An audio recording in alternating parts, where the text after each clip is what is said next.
Avez-vous déjà entendu parler de taxinomie verte? La taxinomie, aussi appelée taxonomie, se réfère à la finance durable. Plus précisément, c'est un système qui permet de classifier les activités économiques des entreprises en fonction de leur impact sur l'environnement. À l'origine de ce système, l'Union européenne, qui souhaite orienter les investissements vers une économie sans carbone. Partant de cette ambition, un règlement européen, qu'on appelle le règlement taxonomie, a été publié en 2020. Il permet de définir si une entreprise opère de manière durable ou non.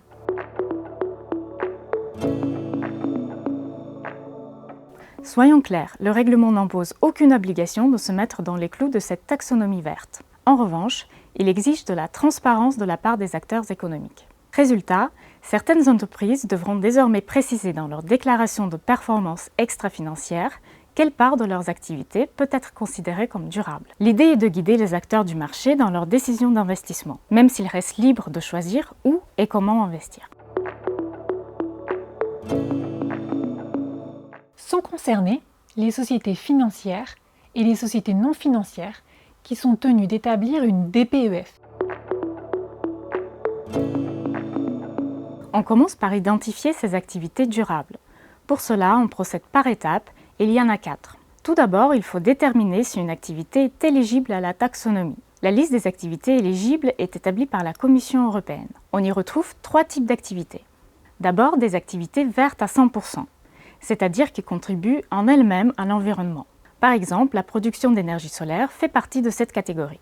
Ensuite, des activités habilitantes qui permettent l'exercice d'autres activités durables. Ça peut être par exemple le transport ou la distribution d'électricité. Et enfin, des activités transitoires, autrement dit, des activités nécessaires dans la transition vers une économie neutre en carbone.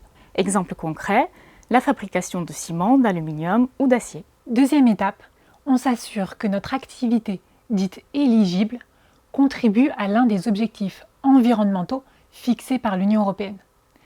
Il y a 6 objectifs en tout.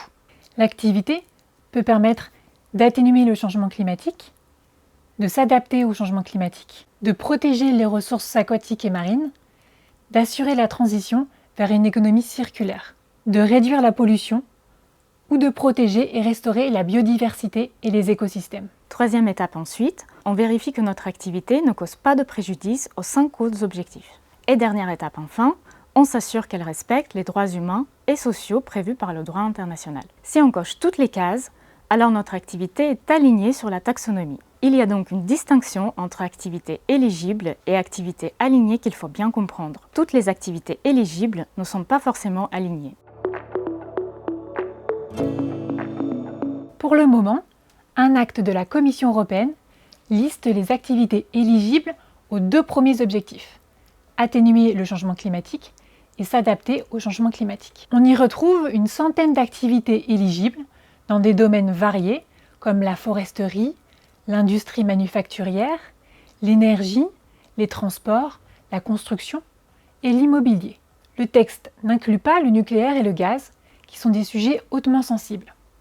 Mais un projet récent de la Commission pourrait changer la donne.